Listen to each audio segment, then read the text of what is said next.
Hello, नमस्कार। मेरा नाम रीता उपाध्याय है। मैं एक सेवानिवृत्त शिक्षिका हूँ। जब मैं सेवानिवृत्त हुई तो मुझे बड़ी बोरियत होती थी, क्योंकि काम करने की आदत थी। दिन भर काम में व्यस्त रहती थी, पता ही नहीं चलता था समय कैसे बीत गया। लेकिन जब अवकाश मिला मुझे, तो मैं सारे दिन सोचने लगी क्या करूँ, घर का काम होता ही कितना है।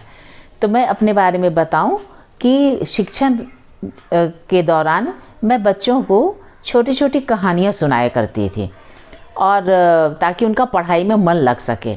बच्चे क्लास में हर तरह के होते हैं, कोई बहुत इंटेलिजेंट होते हैं, कोई बच्चे पढ़ाई में मन लगाते, कोई नहीं लगाते हैं, कुछ शरारत में ही लगे रहते हैं। तो मैं उन्हें प्रलोभन देती थी कि देखो, अगर शांति से रहोगे तो मैं तुम्हें कहानी सुनाऊंगी। और जो बच्चा बहुत शरारत करता था, कहानी सुनाते समय उसको मैं निकाल देती थी। थोड़ी देर में झांक के देखती थी तो बच्चा बड़ा बेचैन रहता था, तो मैं बोलती थी अच्छा आओ, चलो कहानी सुन लो। तो कभी कभी मैं क्लास के शुरुआत में ही कहानी सुना देती थी, बोलती थी पीछे भी एक कहानी सुनाऊंगी बढ़िया सी, एकदम शांत रहना। तो बच्चे खूब मन लगा के सुनते थे कहानी। तो मैंने तरह तरह की कहानियाँ सुनाती थी, धार्मिक, सामाजिक, देशभक्ति की, पौराणिक कहानियाँ, बहुत तरह की कहानियाँ सुनती थी। मैं बचपन में बहुत किताबें पढ़ती थी कहानियों की, तो वो कहानियाँ बहुत सारी मुझे याद थी, बहुत सारी कहानियाँ मैं पढ़ती थी। उन्हें व्यस्त रहने के लिए इस तरह मैं सुनाया करती थी। और एक चीज़ और मैं बता दूं, देखिए आप वीडियो कैसा बना है प्लीज़ इसे कमेंट्स में ज़रूर बताइएगा, क्योंकि ये पहली बार मैं वीडियो बना रही हूँ। यूँ तो मैंने जब कोरोना काल था उसमें बच्चों को पढ़ाने के लिए वीडियो बहुत बनाया, लेकिन इस तरह के वीडियो बनाने का ये मेरा पहला अनुभव है। इसलिए प्लीज़ आप मेरी कमियों को ज़रूर बताइएगा। और जब मैं कहानी सुनाऊंगी तो अंत में आपको हेल्थ टिप्स दूंगी। ये हेल्थ टिप्स आजमाया हुआ है और इसका प्रयोग मैंने कई लोगों पर किया है। देखिए, ज़िंदगी में हम क्या करते हैं, किसी भी चीज़ के लिए जब खड़े होते हैं तो हमारा आत्मबल सही होना चाहिए। ये नहीं कि हम हार जाएं, सोचे करें ये काम हमसे नहीं होगा, तो ये काम कभी नहीं आप कर सकते हैं। अगर आपने मन में ठान लिया कि नहीं हमें काम करना ही है, तो आप बिल्कुल ही सफल होंगे, निश्चित है। ये वेदों में भी कहा गया है कि जब आदमी उठ खड़ा होता है तो वह चलने लगता है, और जब चलने लगता है तो दौड़ने लगता है, मतलब सफलता दौड़ने लगती है, उसके पास आती है। इसी क्रम में मैं कहानी सुनाती हूँ। मदन, आप जानते होंगे कि हिंदू विश्वविद्यालय की स्थापना मदन मोहन मालवीय ने की थी। पूज्य मदन मोहन मालवीय जी ने इस विश्वविद्यालय की स्थापना के लिए बहुत प्रयास किया। उन्होंने बहुत सारे लोगों से चंदा इकट्ठा किया, और लोग सहज उन्हें चंदा नहीं देते थे। हाँ, सब तरह के लोग होते हैं, कुछ लोगों ने दिया, कुछ बहानेबाजी बना दिया, लेकिन वे उन्हें समझा बुझा के किसी भी तरह कुछ भी पैसा निकलवा लेते थे। जैसे किसी से कुछ लिया, किसी से कुछ लिया, और इसी तरह से उन्होंने ज़मीन भी दान में ली। तो एक बार इसी क्रम में वे निज़ाम के पास गए, हैदराबाद के निज़ाम। तो उनके पास गए तो हैदराबाद के निज़ाम ने सुना कि अच्छा ये विश्वविद्यालय बनाएगा, और वो भी हिंदू विश्वविद्यालय। उन्होंने कहा कि मैं बिल्कुल नहीं दूंगा। तो कहा कि नहीं नहीं दे दीजिए। तो उन्होंने कहा कि नहीं, मैं नहीं दूंगा। तो उन्होंने कहा कि नहीं, पैसा तो आपको कुछ देना ही पड़ेगा, डोनेशन। तो बोला कि मैं दूंगा नहीं, तुम लोगे कैसे? तो वे बैठ गए वहीं पे, कहा कि मैं लेके जाऊंगा, बिना लिए तो जाऊंगा नहीं। तो कहा कि अच्छा तुम्हें लेना है, उठा उन्होंने पैर का जूता निकाला और उछाल दिया उनके तरफ, उछाल दिया। तो उन्होंने जूते को उठा लिया। अब हम जैसे लोग होते या आम लोग, अगर जूता उछाला जाता तो बड़ी बेइज्जती महसूस होती। कहा कि अच्छा मुझे इस तरह से जलील कर रहा, मैं इसके पास नहीं बैठूंगा। वो तुरंत उठ खड़ा होता। लेकिन उन्होंने कहा कोई बात नहीं, ये जूता ही आपका स्वीकार है। उन्होंने जूते को कागज़ में लपेटा और अपना जो थैला लिया हुआ था उसी थैले के अंदर उन्होंने डाल दिया। अब वे गए और जूते को सोचा कि क्या इसका उपयोग किया जाए। फिर उन्होंने बुद्धि चातुरी का प्रयोग किया। उन्होंने भरे बाजार में निज़ाम का जूता दिखाना शुरू किया और कहा कि ये देखो निज़ाम का जूता है और इसे मैं नीलाम करूँगा, बोलो कोई कितनी बोली लगाते हो। लोग कुतूहल बस जुटने लगे कि भाई निज़ाम का जूता है वो नीलाम हो रहा है, हैं? तो उसमें बहुत सस्ती का ज़माना था, लोगों को 2 रुपया 4 रुपया 5 रुपया ऐसे ही मिलता, से ज़्यादा नहीं मिलता था, मतलब आम लोगों की तनख्वाह हुआ करती थे। तो किसी ने 50 पैसा लगाया 8 आना, किसी ने 1 रुपया, किसी ने 2 रुपया, इसी तरह से बोली लगने लगी। अब बोली लगने लगी, लोगों ने सुना, लोग कौतूहल बस जुटने लगे। बड़े बड़े सेठ ने सुना तो सेठ लोग भी सोचे कि क्यों ना निज़ाम का जूता लिया जाए।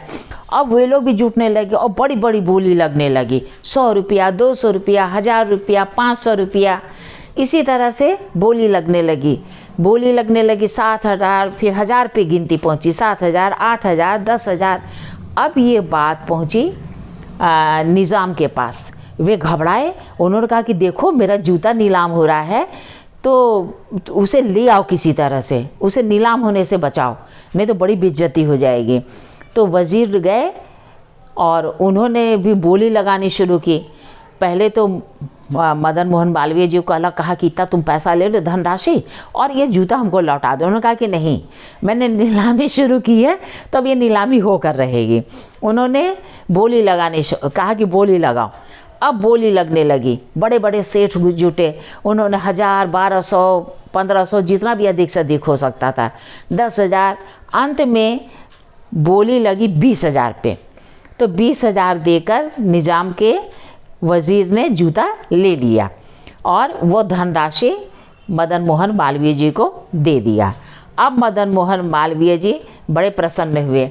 उन्होंने सोचा कि देखो इतना धनराशि तो हमें नहीं मिलता चंदा के रूप में, इतनी धनराशि उन्होंने इकट्ठा कर ली। तो देखिए और क्या किया कि उन्होंने फिर बहुत जगह से पैसा जुटाया और विश्व प्रसिद्ध काशी विश्वविद्यालय की स्थापना, हिंदू विश्वविद्यालय की स्थापना की। तो इस कहानी से हमें क्या प्रेरणा मिलती है कि हम जब किसी भी कार्य के लिए खड़े हों तो पूरा समर्पण का भाव होना चाहिए। अगर वो उस समय हतोत्साहित हो जाते या अपने को अपमानित महसूस करते तो इतनी धनराशि इकट्ठा नहीं होती। फिर उन्होंने राजे रजवाड़े सबसे लेके बहुत बड़ा विश्वविद्यालय बनवाया। अब देखिए ये कहानी है, इस कहानी आपको कैसी लगी प्लीज़ बताइएगा। अच्छा एक चीज़ और, मैं हर वीडियो के अंत में आपको हेल्थ टिप्स दूंगी। आज की हेल्थ टिप्स है, आज जो है सो चारों तरफ मधुमेह या फिर डायबिटीज़ जिसे कहते हैं, उसे बोलचाल की भाषा में शुगर भी कहते हैं कि शुगर की बीमारी हो गई है। हर 10वें आदमी को शुगर की बीमारी रहती है। जिसे पूछिए अरे हम आलू नहीं खा सकते, हम चाय नहीं पी सकते, चीनी नहीं खा सकते, मीठा खाने का मन लपलपा रहा लेकिन नहीं खा सकते, क्या करे भाई, शुगर है। और एक रोटी ज़्यादा खाएंगे तो शुगर बढ़ जाता है। बड़े आश्चर्य की बात, मैं इस उम्र के दौर में भी मैं बिल्कुल स्वस्थ हूँ, मुझे शुगर नहीं है। मैं यूपी गवर्नमेंट की ओर से जो जगह जगह जिम बनाए गए हैं उनमें एक्सरसाइज किया करती हूँ जाकर। तो जब मैं रिटायर हुई, जाने लगी, तो देखा एकदम छोटे छोटे बच्चे सब 28 साल के 20 साल के लड़के सब लड़कियाँ कहती थी आंटी जी हमें डायबिटीज़ है। मुझे बड़ा आश्चर्य होता था, डायबिटीज़ है, कैसे डायबिटीज़ हो गई भाई तुम लोगों को, अभी तो तुम लोग की अवस्था बहुत कम है। मैंने कहा कि मैं अगर कहूँ तो शोभा भी देता है क्योंकि मेरी उम्र है। तो कहा कि नहीं आंटी जी, अगर एक रोटी ज़्यादा खा लें भूख भी लगती है लेकिन अपने को रोकना पड़ता है, क्या करें। तो मैंने कहा कि देखो बेटा, मैं तुम लोग को हेल्थ टिप्स दे रही हूँ, इसको आजमाओ और यकीन नहीं करेंगे, मेरे इस टिप्स से जो 10 साल 15 साल से पीड़ित मधुमेह के रोगी थे उनका रोग ठीक हो गया। मैं आपको ये तरीका बताती हूँ किस तरह से उन्होंने डायबिटीज़ पर विजय पाई। और आप यकीन नहीं करेंगे, 1 महीने के अंतराल में ही उनका डायबिटीज़ टाटा बाय बाय कर गया और उनकी सेहत भी बहुत अच्छी हो गई। तो कुछ लोगों की आँखों की समस्या बढ़ गई, डायबिटीज़ का चश्मा लगने लगा, नज़र धुंधली होने लगी। मैं आपको बताती हूँ तरीका किस तरह से आप अपने डायबिटीज़ नाम के राक्षस को भगा दीजिए, वो आपसे डर के भाग जाएगा। देखिए खाने का तरीका क्या है, जिस तरह से हमारी ये घड़ी होती है उसी तरह से हमारे शरीर की भी घड़ी होती है। तो हर चीज़ का एक निश्चित अंतराल होता है। हमारे पाचन का समय होता है 7 से लेकर 9 बजे तक। रात में देखिए हम खाते हैं खाना तो हमारा पेट बहुत देर तक खाली रहता है। इसलिए सुबह 7 बजे से 9 बजे तक हमें कुछ भी खा ही लेना चाहिए। कोई ज़रूरी नहीं कि हम रोटी सब्जी ही खाएं, भीगे हुए चने खा लीजिए, मूंगफली थोड़ी खा लीजिए, कुछ भी खा लीजिए। और जंक फूड से आप दूर रहिए। मैगी और बर्गर, पता नहीं क्या क्या होता है आजकल लोग खाते हैं, मुझे तो बिल्कुल पसंद नहीं, मैं बिल्कुल नहीं खाती ना, अपने बच्चों को खाने देती हूँ। और बच्चों की भी आदत है, मेरे बच्चे बड़े हैं, नहीं खाते हैं वो। तो आप खाने के पहले मैं तरीका बता रही हूँ।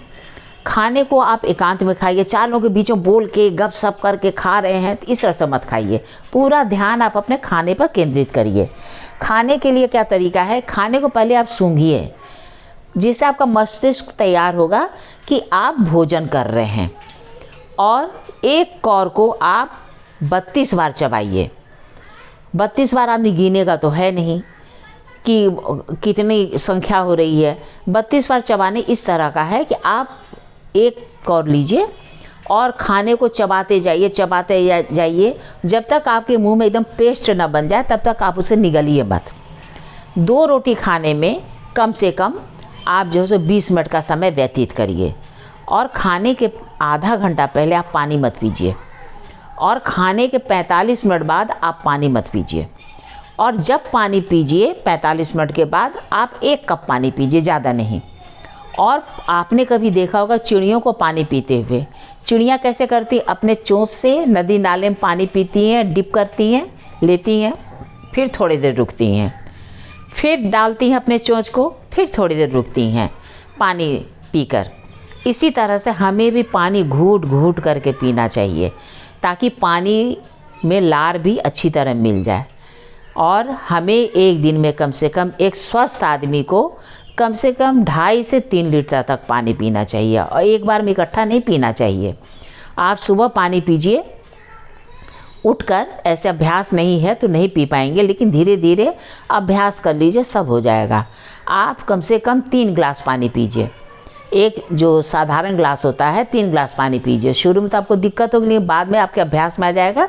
आप 3 गिलास पानी पीजिए, उससे आपका क्या होगा, पेट भी साफ़ होगा। तो मल जो है वो ढीला होकर आपका पेट साफ़ हो जाएगा। इससे आपकी भूख भी अच्छी तरह लगेगी, और डायबिटीज़ नाम का राक्षस आपसे कोसों दूर हो जाएगा। अब मैं पूछती हूँ आपसे कि मेरा ये वीडियो कैसा लगा। प्लीज़ मेरी कमियों को बताइएगा, ताकि मैं अगले वीडियो में सुधार कर सकूं। आपके कमेंट्स का मुझे इंतज़ार रहेगा। अच्छा, नमस्कार।